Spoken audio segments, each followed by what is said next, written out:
Un étang, quelques sapins. Est-ce la tempête qui a brisé les troncs à gauche du tableau, ou bien Dürer qui n'a pas voulu terminer ses arbres? Nous l'ignorons. C'est un paysage, quelque part en Allemagne, vers l'an 1500.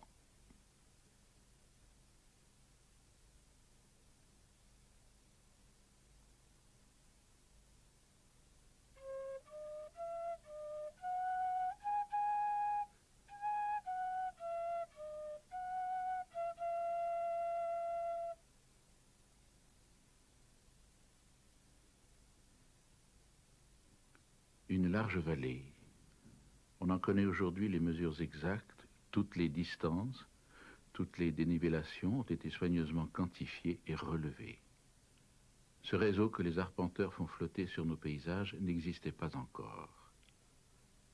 La population n'était pas non plus cernée par les statistiques. On ne recensait que le nombre des ménages, pas celui des personnes. Aucune administration ne faisait le décompte des naissances et dans les églises, le registre des baptêmes n'était pas rigoureusement à jour. Aussi en sommes-nous réduits aujourd'hui aux conjectures. La population de l'Allemagne autour de l'an 1500 devait s'élever à quelques 12 millions de personnes. La plupart vivaient dans des villages comme celui-ci.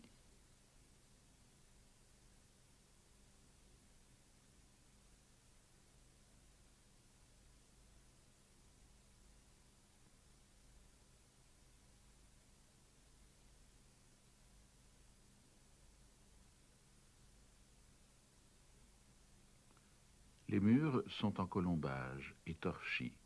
Les toits sont recouverts de paille. Ces maisons, si semblables les unes aux autres, ne furent pas construites par des artisans professionnels, mais par les habitants eux-mêmes. Un village comme celui-ci ne compte pas d'artisans, à l'exception d'un seul, le forgeron. Sans le forgeron qui ferre les chevaux et cercle les roues des chariots, rien ne va.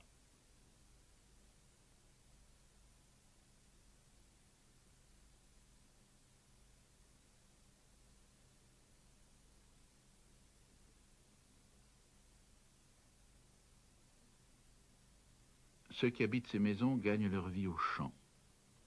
Même si le temps est propice, les récoltes sont faibles. Lorsque le laboureur a de la chance, pour un grain de blé semé, il en engrange 3. Sur ces 3 grains, l'un est pris par la taille, l'autre est réservé aux prochaines semailles, et le 3e servira à son ordinaire ou de monnaie d'échange pour d'autres marchandises. La situation des paysans, écrit un contemporain, est dure et pitoyable. Leur chaumière s'élève à peine au-dessus du niveau du sol. Le pain est rare. Ils se nourrissent de bouillie d'avoine et de légumes cuits, boivent de l'eau et du petit lait, s'habillent d'un vêtement de lin, d'une paire de bottes et d'un chapeau brun.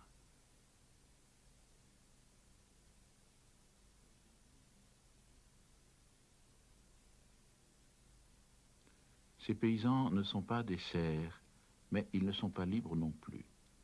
Le sol qu'ils cultivent ne leur appartient généralement pas. Ils ne peuvent pas le vendre pour s'établir ailleurs. La terre est propriété du seigneur, à qui ils doivent la taille et la corvée. Leur dur labeur enchaîne les paysans au village. Leur connaissance de la région ne va en général guère plus loin que la vue que l'on embrasse depuis la fenêtre du clocher. Si un jeune homme désire quitter son village, il peut devenir artisan. Mais à la ville, les corporations se ferment aux apprentis venus d'ailleurs. Il peut aussi se faire prêtre, à condition que le curé du village le recommande, à moins qu'il ne se fasse enrôler comme Lansquenet. Il verra alors du pays, fera le joli cœur comme celui-ci, comptera fleurette aux dames bien nées, recevra sa part du butin pour la perdre à nouveau.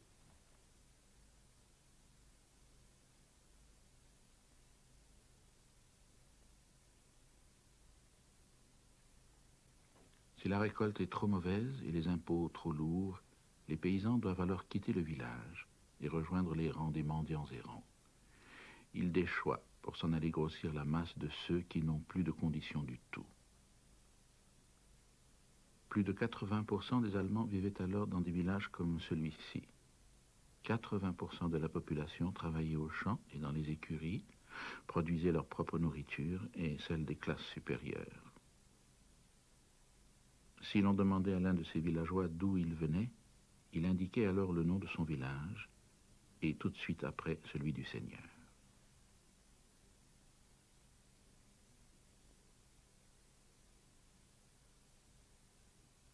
Le seigneur se pouvait être un chevalier au fond de son château fort, situé en hauteur pour mieux se défendre. Il fut un temps où le chevalier, entouré de ses valets, était redevable d'un service de guerre à son propre suzerain.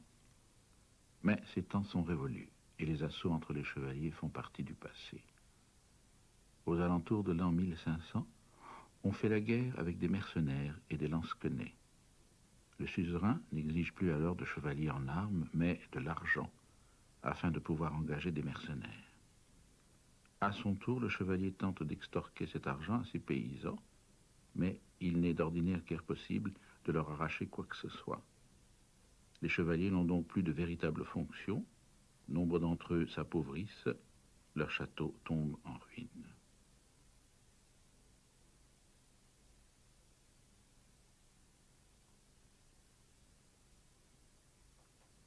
Ce village au toit de chaume pourrait appartenir à un cloître ou à un couvent, protégé des invasions d'un côté par le fleuve, de l'autre par une haute paroi rocheuse. Personne ne sait exactement quelle proportion du sol allemand était aux mains du clergé. Un tiers peut-être. Un tiers de la propriété foncière totale aux mains de l'Église, obtenue par donation, par héritage ou encore par octroi royal.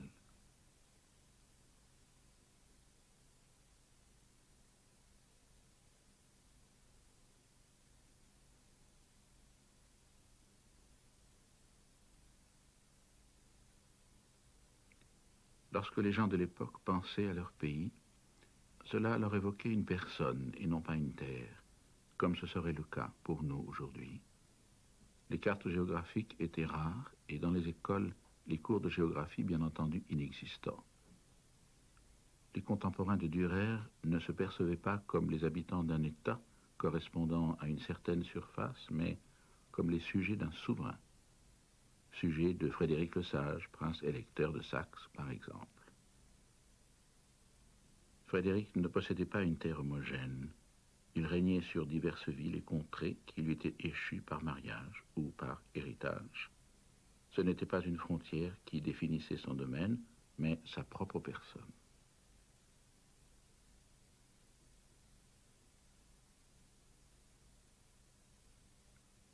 Il y avait les souverains séculiers et les souverains ecclésiastiques. Des souverains ecclésiastiques comme le prince électeur de Mayence.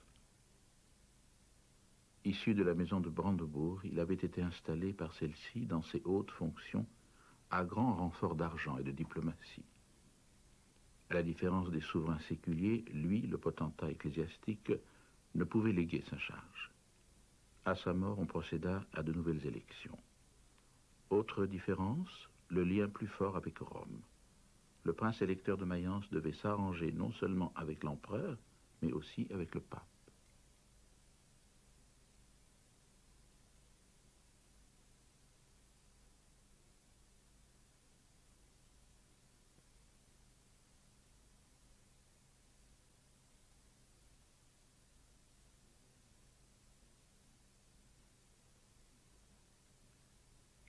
Dürer n'a pas seulement peint les grands de ce monde, il a peint également la terre sur laquelle il régnait. Vers 1500, des paysages comme celui-ci, sans personnages, constituaient une nouveauté. Jusqu'alors, le thème principal des tableaux avait toujours été des individus, personnages bibliques, saints ou contemporains de haut rang. Le paysage n'était là que pour faire bonne mesure tout au plus. Avec Dürer, cela change, du moins dans ses aquarelles. Il fait partie de ceux qui sont attentifs à la nature. Un étang, une barque, un reflet, tous ceux qui jusqu'alors n'étaient pas vraiment dignes d'être représentés.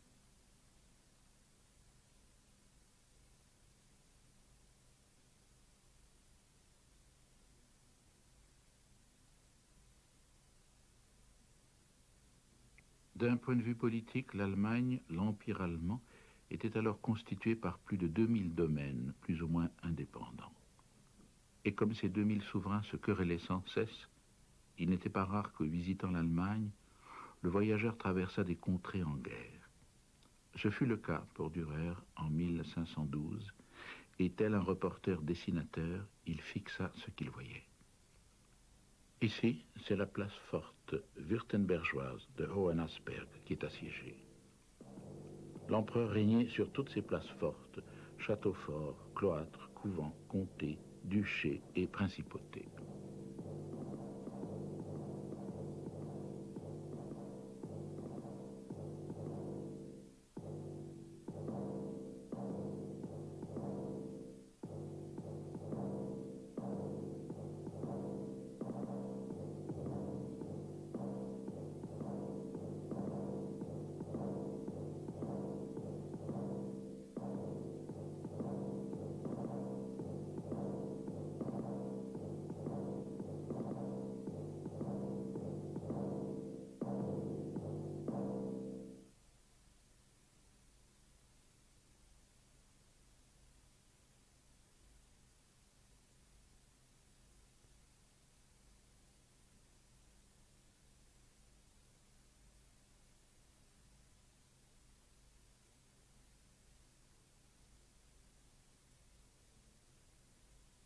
L'empereur Maximilien de la maison des Habsbourg, il régnait sur le Saint-Empire romain germanique. Saint parce que géré dans la foi chrétienne, romain car perçu comme le successeur de l'ancien empire romain, et germanique parce qu'il n'embrassait que les pays situés au nord des Alpes, c'est-à-dire les pays allemands. Dans sa main, l'empereur Maximilien tient une pomme de grenade, symbole de plénitude et de la souveraineté impériale. Pourtant, l'épaisse écorce qui enveloppe ici les grains du fruit n'existait pas en réalité. L'Empire n'avait pas d'armée en propre qui lui aurait permis de défendre à tout moment ses frontières. Il n'avait pas non plus de police avec laquelle l'empereur aurait pu s'imposer à l'intérieur. L'Empire n'avait pas non plus de capitale et l'empereur se déplaçait, siégeant tantôt à Vienne, tantôt à Augsbourg, Ratisbonne ou Nuremberg.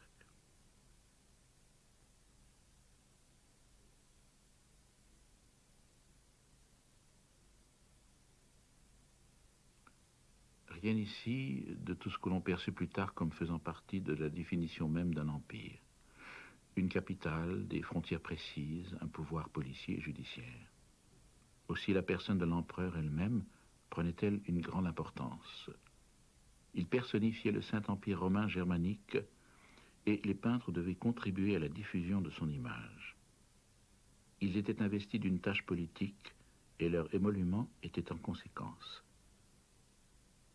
Cette superbe épigraphe témoigne de l'importance que revêtait pour l'artiste le fait de voir l'empereur lui-même. Voici l'empereur Maximilien et c'est moi, Albrecht Dürer, qui ai fait son portrait, là-haut, dans sa chambre en Palatinat. L'empereur Maximilien était un homme de goût et un souverain cultivé. Il parlait latin et aimait que l'on chantât sa gloire dans la tradition romaine. Aussi commanda-t-il un arc de triomphe. Non pas un arc de pierre, mais un monumental ouvrage de papier, composé de nombreuses estampes sur bois, grand de plusieurs mètres carrés. On engagea pour cela les meilleurs artistes, et Dürer en faisait bien entendu partie. Il réalisa un char de triomphe impérial tiré par 6 paires de chevaux, menés par des personnages féminins vêtus à l'antique, aux gestes pleins d'entrain, symbolisant les vertus que l'on attribue tout naturellement à l'empereur, et qui sont plus de 12. Parmi elles, la prévoyance, la constance, l'audace, la magnanimité. L'expérience et la clairvoyance ouvrent la marche.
Le char de Dürer, chimérique et fastueux.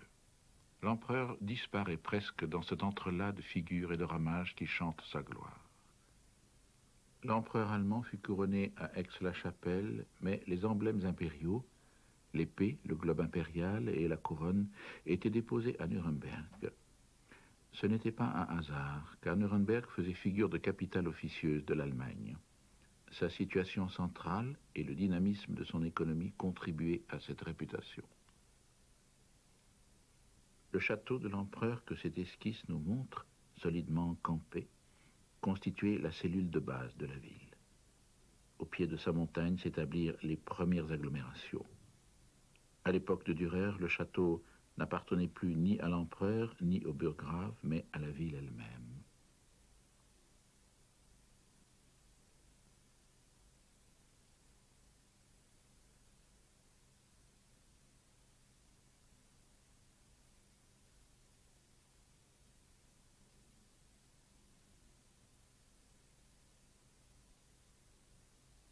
La ville n'était pas seulement synonyme de vie en sécurité, à l'abri d'épaisses murailles, mais aussi de paix. On ne se vengeait pas, on ne se faisait pas justice soi-même. Les différends se réglaient devant un tribunal. La ville, c'était aussi la liberté. Les bourgeois n'étaient pas des serfs, ils n'étaient pas soumis, ils avaient des droits. L'air de la ville rend libre. Dürer s'est également servi de motifs nurembourgeois pour cette gravure qui représente Saint-Antoine devant la ville et non pas à l'intérieur de celle-ci. Car ce n'est qu'au dehors qu'on peut imaginer la solitude et le dépouillement qui conviennent à un saint.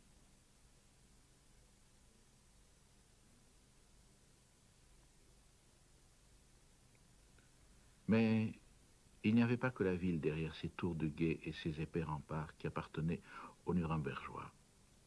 Ceux-ci possédaient aussi les terres alentours, bon nombre de villages voisins, divers domaines et de vastes forêts. La campagne environnant la ville jouait un rôle considérable pour la défense, l'approvisionnement en nourriture et en bois, et bien sûr pour le prélèvement de l'impôt. Une partie des terres n'appartenait pas à la ville elle-même, mais à des personnes privées ou à des institutions. Cette prairie, par exemple, avec son mur en ruine, était la propriété de l'ordre des chevaliers allemands. Le mur que l'on voit au premier plan fut d'ailleurs abattu quelques décennies plus tard, alors que la ville redoutait une attaque pour que ses défenseurs aient un meilleur champ de tir.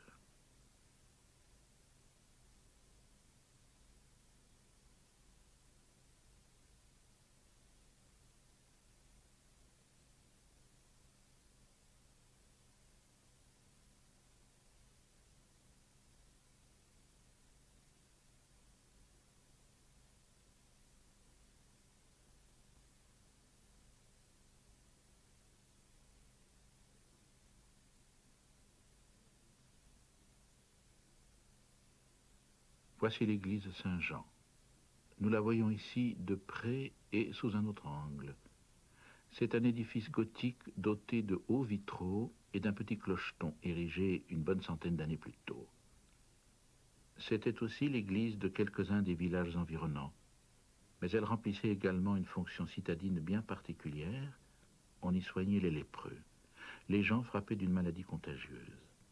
Il leur fallait quitter la ville et ils pouvaient habiter le bâtiment situé à droite de l'église, qui était une sorte d'hospice. On trouvait 4 de ces hospices autour de la ville de Nuremberg.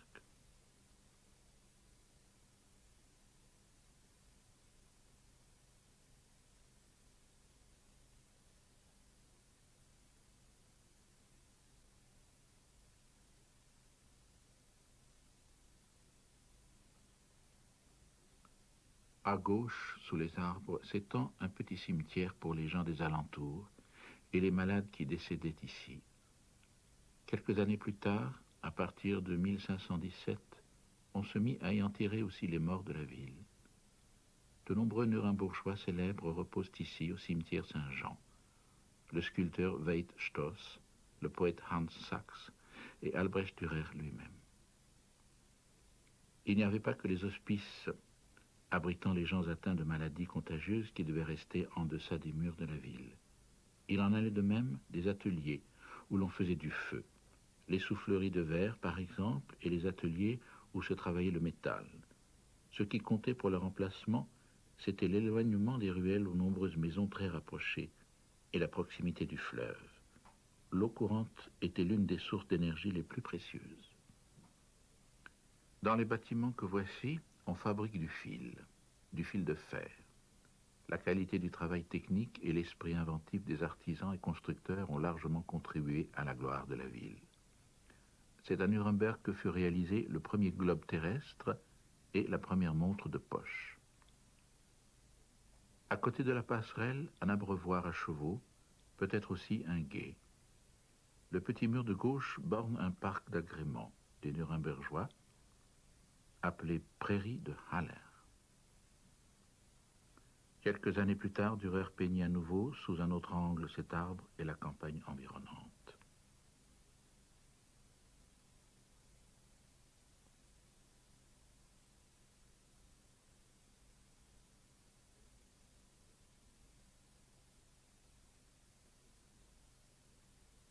Sur la rive droite, voici de nouveau le moulin de la tréfilerie. Sur celle de gauche, ce sont des moulins à blé, des moulins d'affilage et une forge. C'est le visage qu'offrait alors ce centre des arts et métiers.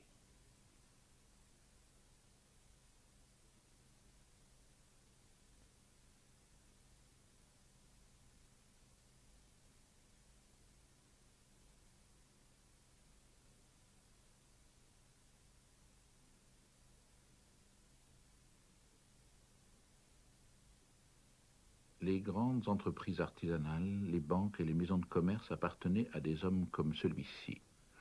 Du nom de Jérôme Holschuer, il se trouve, d'après une inscription, dans sa 52e année.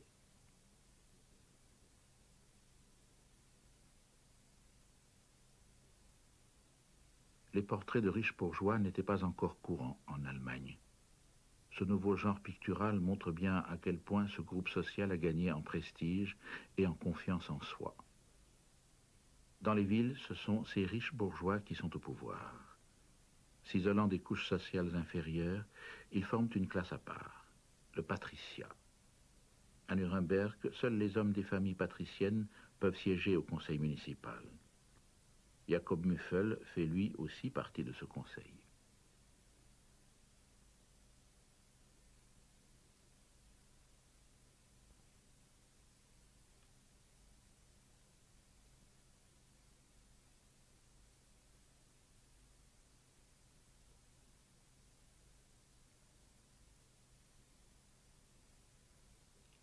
Voici un ami de Dürer, Willibald Pirkheimer. À l'inverse de bien des représentants de sa classe sociale, Pirkheimer a fait des études. Il a fréquenté les universités italiennes où il a étudié les grands philosophes. Investi plus tard de charges officielles, il devint diplomate, puis chef des armées, au service de sa ville de Nuremberg.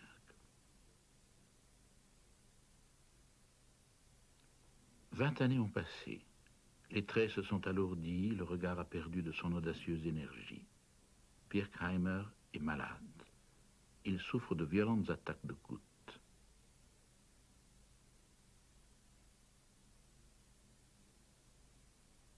Voici la devise humaniste qu'il a fait sienne.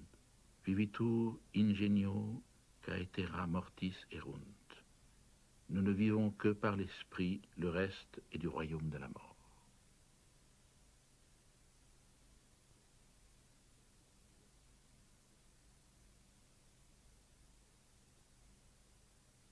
Le couple que voici compte quelques décennies de moins que Pirkheimer sur le tableau précédent. Dürer nous le montre se promenant vêtu de ses plus beaux atours. Sans doute amoureux, peut-être font-ils des projets d'avenir. Pourtant, quelqu'un se tient derrière l'arbre, un squelette couronné d'un sablier.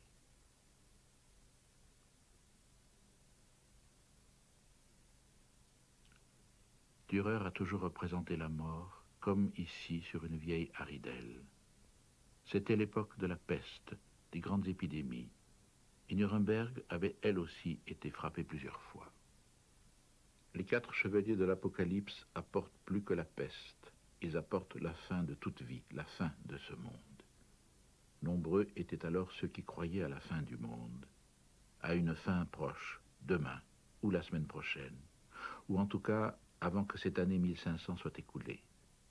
Des prédictions en permettaient le calcul, comètes et épidémies étaient interprétés comme des avertissements prophétiques. Paysans ou bourgeois, prêtres ou empereurs, personne n'y survivrait.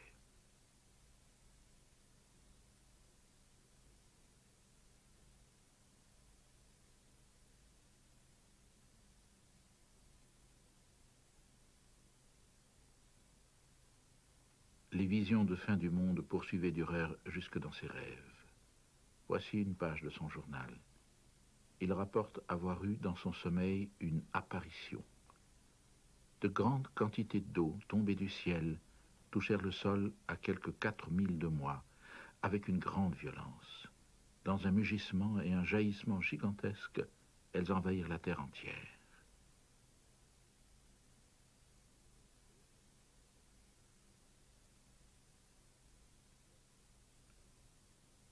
Autre récit de catastrophe transmis par l'Ancien Testament. Lot s'enfuit avec ses filles, il quitte Sodome, détruite par l'Éternel, car les hommes n'y vivaient pas selon sa volonté. Ce n'est pas de l'eau qui s'abat du ciel, mais du feu.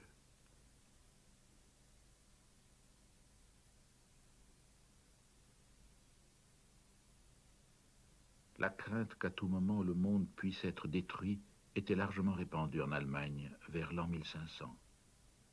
C'est ce qu'il convient de ne pas perdre de vue lorsqu'on observe les études d'après nature de Dürer, si populaires.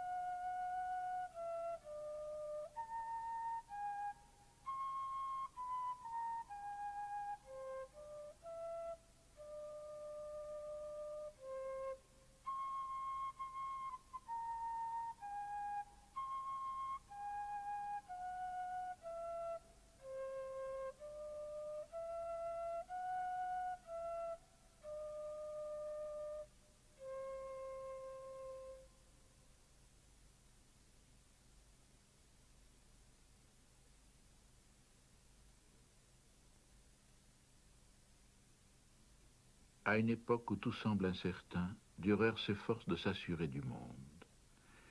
Il se limite pour cela à des fragments. Quelques herbes, un lièvre, l'aile d'un oiseau.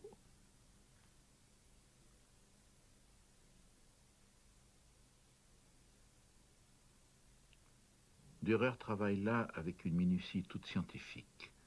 L'exactitude rigoureuse et la culture théorique comptaient beaucoup pour lui.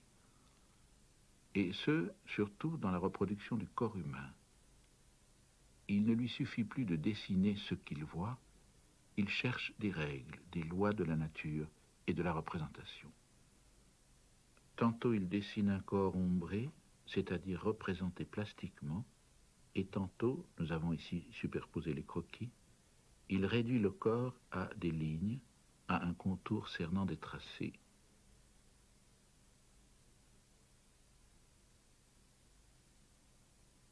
Cela évoque presque un manuel médical.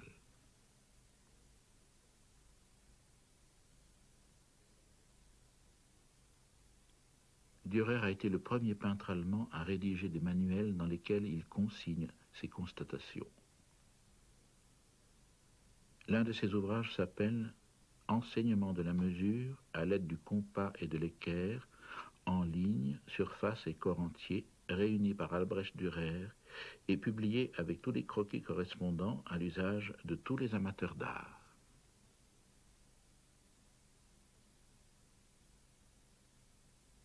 Mais s'il use des moyens de la représentation réaliste, ce n'est pas uniquement pour fixer ce bas monde.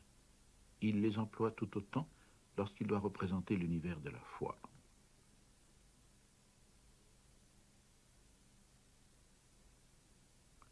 S'efforcer d'investir scientifiquement cette terre tout en acceptant ce monde comme œuvre divine n'avait rien de contradictoire pour Dürer et ses contemporains.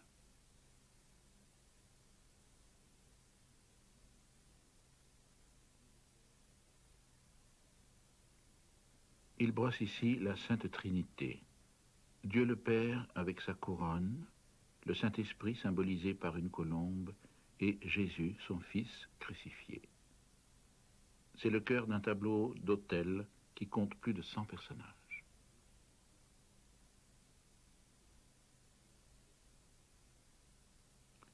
À gauche de Dieu se tient Marie à la tête d'un groupe de saintes femmes, la plupart martyrs. On y trouve Sainte Barbara, Sainte Agnès et Sainte Catherine avec la roue du supplice.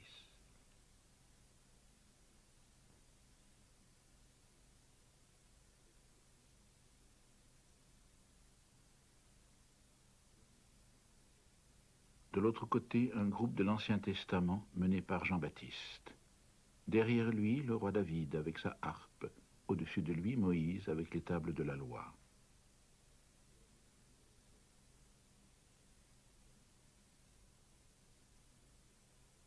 Le donateur de l'hôtel, Mathieu Landauer, est également représenté. C'est un riche commerçant de Nuremberg, chargé dons.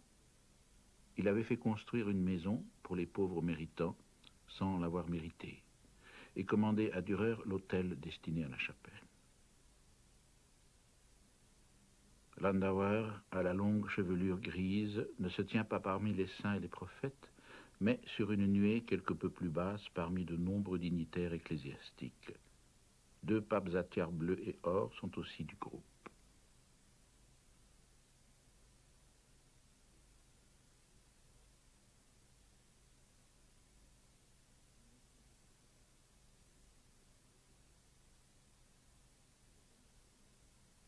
On note plusieurs têtes couronnées parmi les laïcs agenouillés devant les ecclésiastiques. Cet homme à la couronne la plus imposante représente l'empereur. Non pas un empereur, non pas Maximilien, mais plutôt le symbole de la dignité impériale. L'outil de bois à sa droite est un fléau, celui du paysan aux cheveux gris, qui, face à tant de hautes personnalités, tient son chapeau à la main. L'homme à la cuirasse dorée est le gendre du donateur. On portait souvent ce genre de cuirasse d'apparat lorsque de ces tournois qui contribuaient à conférer aux fils des familles patriciennes un semblant de longue tradition aristocratique.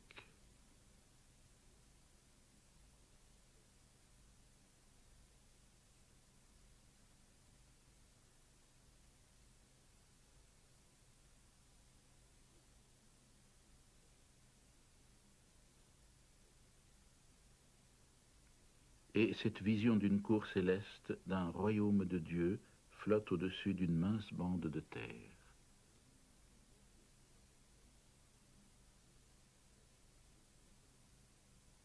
Sur la nuée inférieure, 2 groupes de personnes sont mis en évidence, les papes et les empereurs, qui, selon la représentation médiévale, doivent ensemble guider le genre humain. Le pape les mène à Dieu, l'empereur les dirige sur terre.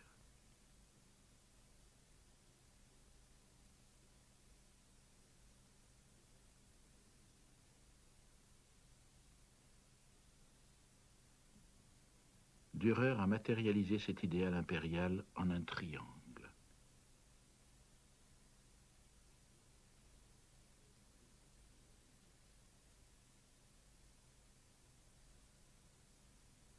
La réalité, bien sûr, était tout autre. Ce qui est frappant dans ce tableau d'autel, c'est bien la ressemblance entre l'empereur et Dieu. L'empereur devait régner sur son empire comme Dieu sur le monde.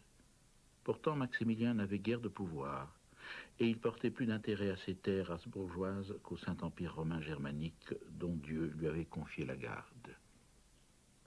Avec une population céleste si abondamment représentée, Dürer se situait encore au cœur de la tradition médiévale. Sur la mince bande de terre, en revanche, il se pose en tant que peintre à l'aube d'une ère nouvelle. Il plante fièrement un écriteau où l'on peut lire que lui, Albrecht Dürer de Nuremberg, en l'an de grâce 1511, exécuta cette œuvre. Plus encore, il brosse son propre portrait. Il porte le large col de fourrure des riches bourgeois et signale qu'il est quelqu'un, tant dans sa ville que vis-à-vis des figures célestes. Même si par rapport à ces dernières, il se peint et se sent minuscule.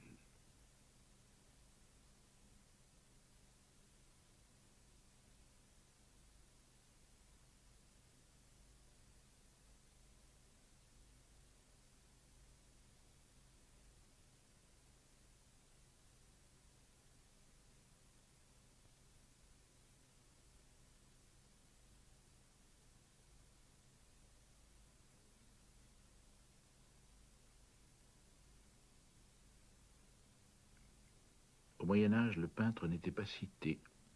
Face aux saints ou aux nobles donateurs, il n'avait aucune importance. Dürer montre que cet état de choses est en train de changer. L'artiste ne se perçoit plus comme un artisan, un exécutant, mais comme un individu créateur. Ce faisant, il reflète une nouvelle identité. L'homme est plus qu'un pécheur devant l'Éternel, il est plus que l'un des éléments d'une classe sociale, il est une personnalité originale et unique.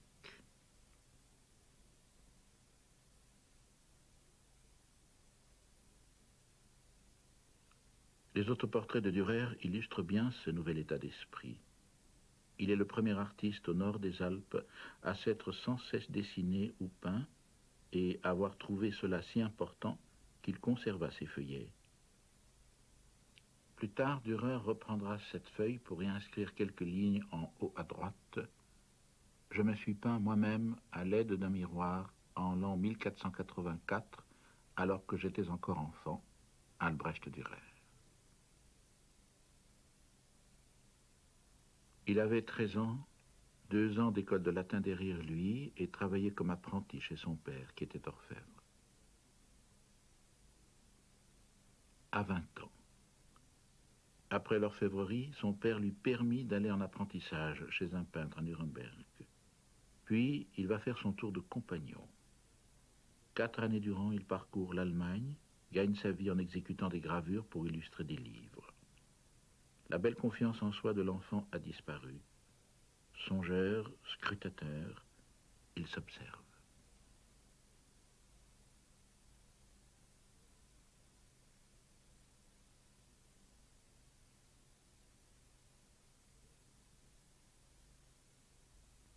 À 22 ans, il se peint à l'huile. C'est la première fois qu'un artiste allemand se consacre un tableau à lui tout seul. Face à lui-même, il ne se tient plus là, inquiet, penché en avant, mais bien droit, prêt à relever un défi. Une inscription presque illisible indique « Ma vie est à l'image de ce portrait ». Une phrase aussi pleine d'orgueil que d'humilité.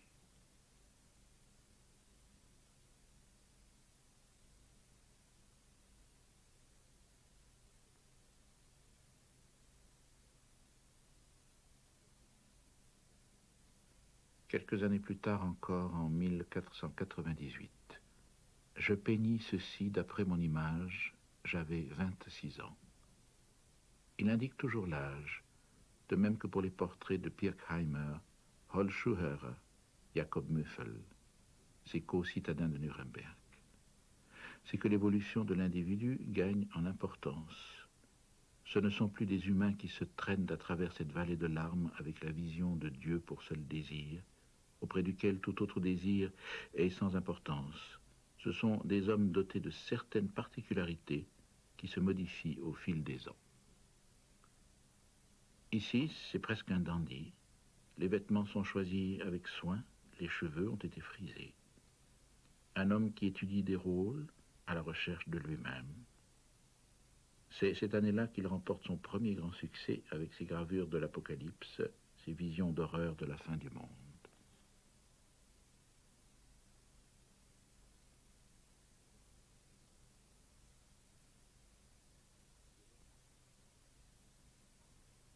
Et voici le portrait provocateur de l'an 1500. Dürer se représente semblable au Christ. C'est que les hommes ne sont pas que de pauvres pécheurs devant Dieu. Ils ont aussi été créés à son image.